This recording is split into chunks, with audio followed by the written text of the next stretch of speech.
எனக்காய் உயர்ந்திடும் கெட்டுகளை தகர்த்திட வல்லவர் இயேசுநாதர். எனக்கெதிராய் எழும்பும் சாப சக்தியை உடைத்திட வல்லவர் இயேசுநாதர். எனக்காய் உயர்ந்திடும் கெட்டுகளை தகர்த்திட வல்லவர் இயேசுநாதர்.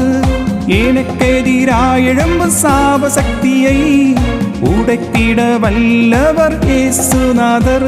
உம் கிருபையால் நான் என்றும் துதித்திடுவேன், உம் கிருபையால் நான் என்றும் வாழ்ந்திடுவேன், உம் கிருபையால் நான் என்றும் துதித்திடுவேன், உம் கிருபையால் நான் என்றும் வாழ்ந்திடுவேன். அற்புதமே ஆச்சரியமே உந்தன் வேலை எனக்கென்றும் ஆசீர்வாதமே.